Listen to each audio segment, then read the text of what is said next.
سلام بچه‌ها، وقتتون بخیر. من امروز تصمیم گرفتم که آموزش این برنامه جدیدی که فیلیپ سایت برای اینتراکشن با اکوسیستم اپتوس گذاشته رو خدمتتون ارائه بدم. هدف اینه که به هر حال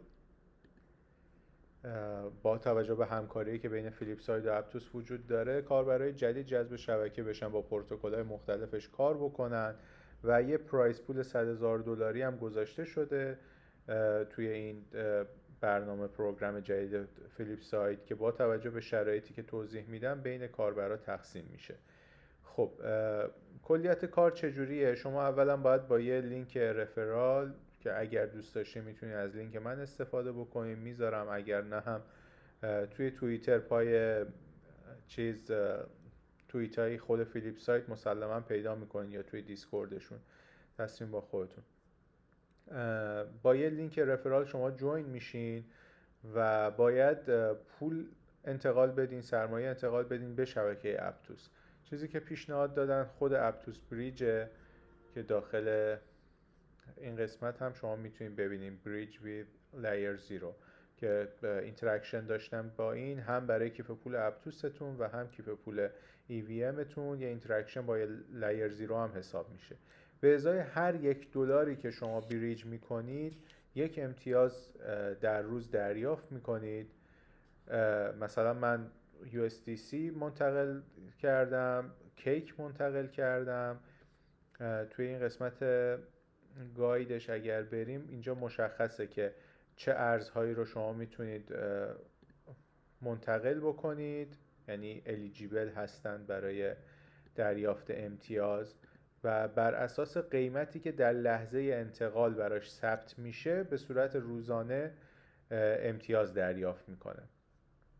این برنامه الان به صورت رسمی پابلیک شده، ولی همونجور که توی کانالم گذاشته بودم از چندین روز پیش، تقریبا 10 روز 2 هفته قبل از پابلیک شدن، شما میتونستی پول منتقل بکنی و امتیاز بگیری. به خاطر همینه که مثلا من الان رنک 48 رو دارم، البته خیلی کمتر بود. الان که عمومی شده هی داره افزایش پیدا میکنه کاربرا امتیازا. اینجا مشخصه که مثلا امتیاز من 229,000، در هر ثانیه من دارم 0.2 امتیاز دریافت میکنم.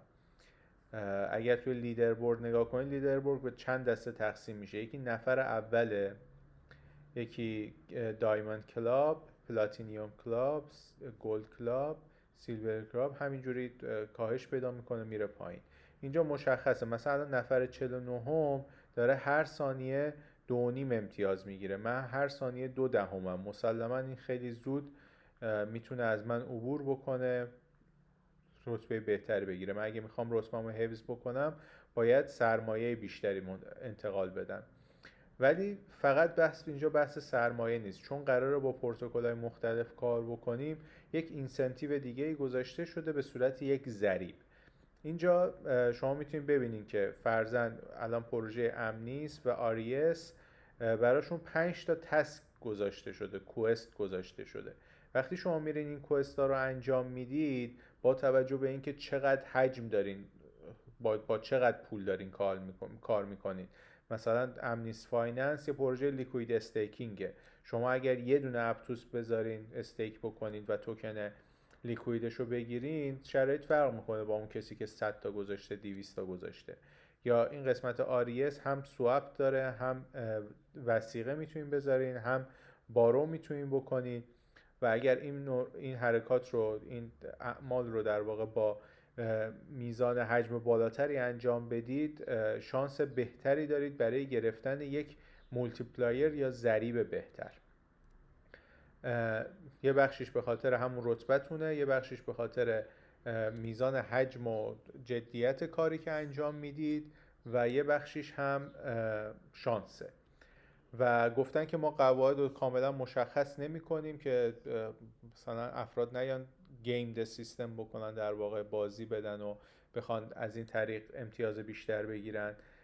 ولی بهتره که در واقع از توکناتون خوب استفاده بکنید. به چه معنی؟ یعنی اینکه مثلا استراتژی دیفای داشته باشین. من الان میخوام فلان توکن رو بذارم به وثیقه وام بگیرم، بعد دیدگاه هم لانگه برم اون وامم رو دوباره فلان توکن رو بخرم دیپازیت بکنم. اینجوری باعث میشه که احتمالاً ضریب بهتری گیرتون بیاد. الان این 5 تا کوست فعاله، 10 ساعت دیگه هم فکر کنم 4-5 تا دیگه فعال میشه. من این چند تا رو که انجام دادم، بابت انجام دادن هر کدومشون یه دونه ضریب گرفتم. این ضریبا که کالکت شدن میان تو این قسمت. این ضریبا هنوز اعمال نشدن.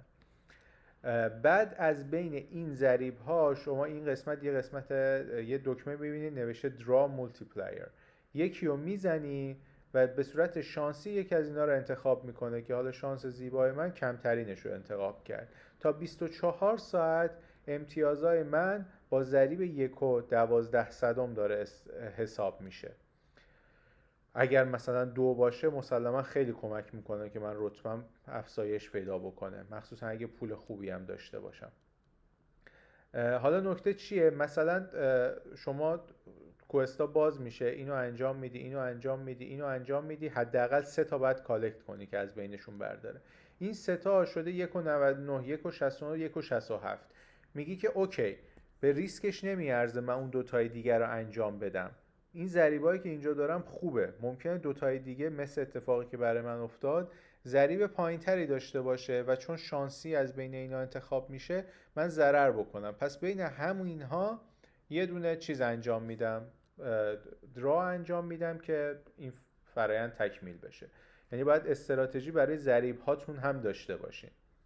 این ضریب الان بعد از 24 ساعت که تموم شد میتونید دوباره برین کوستای جدید انجام بدین، ضریبای جدید کالکت بکنید. ممکنه یه ضریبی خیلی بالا باشه و اگه شانس بیارید اون انتخاب بشه یه بوست حسابی بگیرید. رفرالش هم فقط 2% برای مثلا فرضاً منی که میخوام اینوایت بکنم داره. فکر نکنم برای شما آورده ای داشته باشه، ولی اجباریه، یعنی باید یه رفرالی حالا به هر حال یا من یا کس دیگر رو بزنید.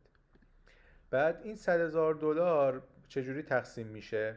نفر اول $15,000 میگیره که فعلا اکانت خود آریسه، یعنی کسی که در واقع رفرال گذاشته و حالا نمیدونم با پولم منتقل کرده یا نه، باید چک بکنیم جداگونه. دایموند کلاب همین 3 نفر بعدی هن که نفر $2,000 گیرشون میاد، ولی بر اساس فعالیتی که دارن میتونن تا ماکسیموم $12,000 گیرشون بیاد. چجوری؟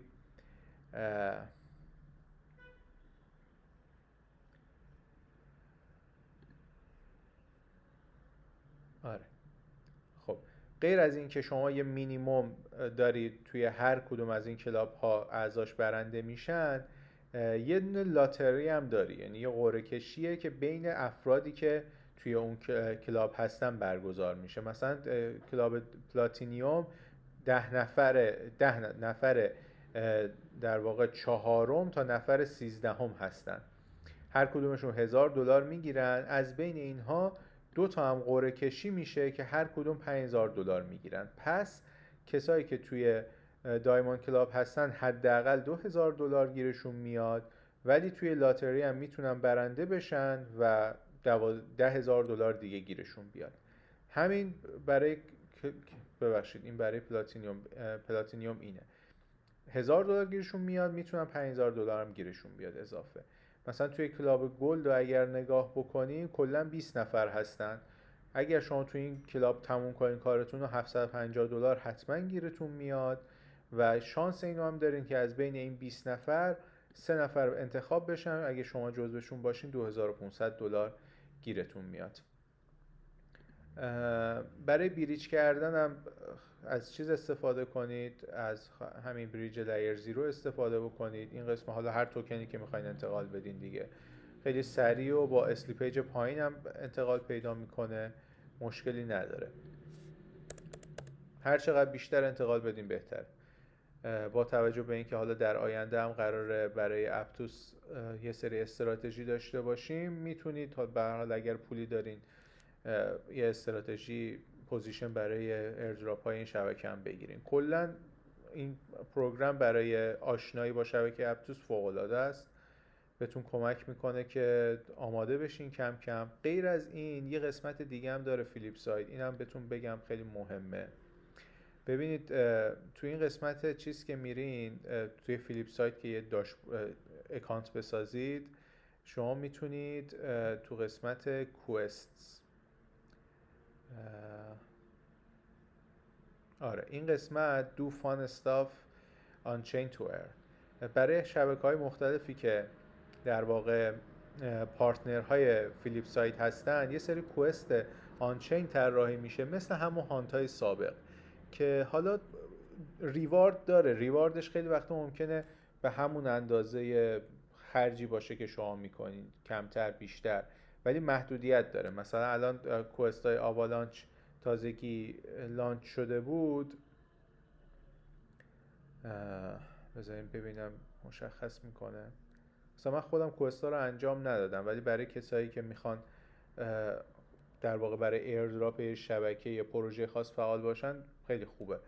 مثلا گفته که چیز بکنید توی مثلا یلد یاک لیکوید استیکینگ انجام بدین رو شبکه.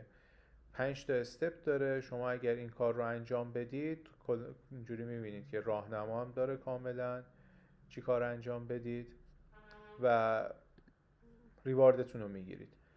همین رو میتونید برای شبکه‌های دیگه‌ای که به خصوص اپتوس که هنوز احتمال ایردراپ مرحله دوم و ایردراپ پروژه هاست انجام بدین. الان مثلا گفته که برین روی مرکل یه دونه لوت باکس باز کنید، 500 تا چیز بوده که 450 تاش مونده.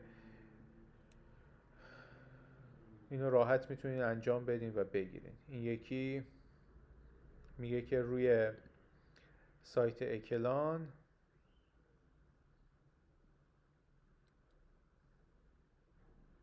آره مثلا میگه در حد $20 از هر کدوم از این جایی که اکلان ساپورت میکنه شما واریز بکنید، بعد مثلا میتونید 12 صدام اپتوس بگیرید. خب این خیلی بهتون کمک میکنه. درست مبلغ خیلی بالایی نیست ولی ذره ذره جمع میشه دیگه و توی ایردراپش میتونه خیلی بهتون کمک کننده باشه.